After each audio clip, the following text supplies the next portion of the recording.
ভোটের দিন যত কাছে আসছে, রাজনীতির মানচিত্র তত স্পষ্ট হচ্ছে। আর সেই মানচিত্রে সবচেয়ে গুরুত্বপূর্ণ প্রশ্ন এখন একটাই: কারা কোথা থেকে দাঁড়াচ্ছে আর কারা কার জন্য জায়গা ছেড়ে দিচ্ছে। বুধবার ঢাকায় এক সংবাদ সম্মেলনে সেই প্রশ্নের উত্তর পরিষ্কার করলেন বাংলাদেশ জাতীয়তাবাদী দল বিএনপি। ঢাকার গুলশান বিএনপি চেয়ারপারসনের রাজনৈতিক কার্যালয়। এই ঘরে শুধু নাম ঘোষণা হয়নি, এই ঘরে ঘোষণা হয়েছে আগামী নির্বাচনের ক্ষমতার সমীকরণ। বিএনপির মহাসচিব মির্জা ফখরুল ইসলাম আলমগীর সাংবাদিকদের সামনে দাঁড়িয়ে জানালেন, বিএনপি শুধু একা লড়ছে না, এই নির্বাচনে হবে জোটের, বোঝাপড়া আর হিসাবের নির্বাচন। ত্রয়োদশ জাতীয় সংসদ নির্বাচনে বিএনপি ইতিমধ্যেই 272টি আসনে প্রার্থী ঘোষণা করেছে। বাকি 28টি আসন রাখা হয়েছে শরিকদের জন্য। এই সিদ্ধান্তের ভেতর লুকিয়ে আছে বিএনপির বড় রাজনৈতিক কৌশল: বিরোধী ভোট ভাগ হতে না দেয়া এবং একাধিক ছোট দলকে নিজেদের রাজনৈতিক ছাতার নিচে নিয়ে আসা। এই প্রেক্ষাপটে আজ আরও 10টি আসন শরিকদের জন্য ছেড়ে দেওয়ার ঘোষণা আসে। মির্জা ফখরুল জানান, নাগরিক ঐক্যের সভাপতি মাহমুদুর রহমান মান্না প্রার্থী হচ্ছেন বগুড়া 2 আসন থেকে। এই আসনটি উত্তরাঞ্চলের রাজনীতিতে বরাবরই গুরুত্বপূর্ণ বলে বিবেচিত।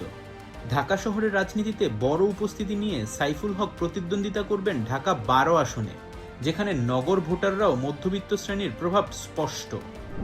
গণসংহতি আন্দোলনের প্রধান সমন্বয়কারী জোনায়েদ সাকি দাঁড়াচ্ছেন ব্রাহ্মণবাড়িয়া 6 আসনে, যা রাজনৈতিকভাবে সংবেদনশীল ও প্রতিযোগিতাপূর্ণ এলাকা হিসেবে বিবেচিত।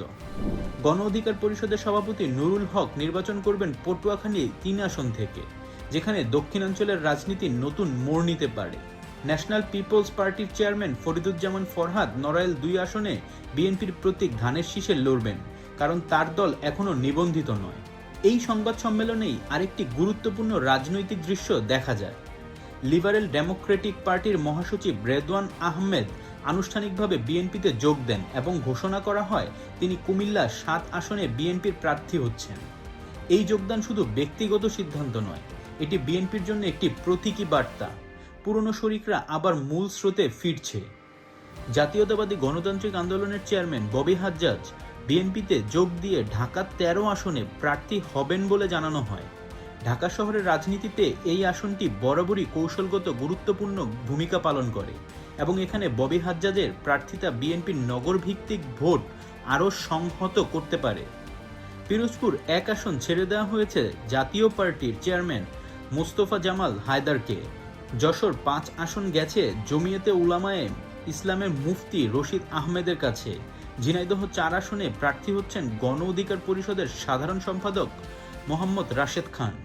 মির্জা ফখরুল স্পষ্ট করে জানিয়ে দেন, যেসব আসন শরিকদের জন্য ছেড়ে দেওয়া হয়েছে সেখানে বিএনপির কেউ দাঁড়ালে কঠোর সাংগঠনিক ব্যবস্থা নেওয়া হবে। এই ঘোষণাগুলো শুধু প্রার্থী তালিকা নয়, এগুলো বিএনপির নির্বাচনী দর্শনের স্পষ্ট প্রকাশ। একদিকে বিএনপি বড় দল হিসেবে নিজেদের আধিপত্য বজায় রাখছে, অন্যদিকে ছোট দলগুলোকে নির্বাচনী মাঠে দৃশ্যমান রাখার সুযোগ দিচ্ছে। এটি এক ধরনের নিয়ন্ত্রিত জোট রাজনীতি, যেখানে নেতৃত্ব থাকবে এক জায়গায় কিন্তু অংশগ্রহণ থাকবে অনেকের। মির্জা ফখরুল জানিয়েছে, আসন সমঝোতা নিয়ে আলোচনা এখনো শেষ হয়নি। পরবর্তী দিনগুলোতে আরও সিদ্ধান্ত আসতে পারে। অর্থাৎ এই তালিকা চূড়ান্ত নয়, এই রাজনীতি এখনো চলমান।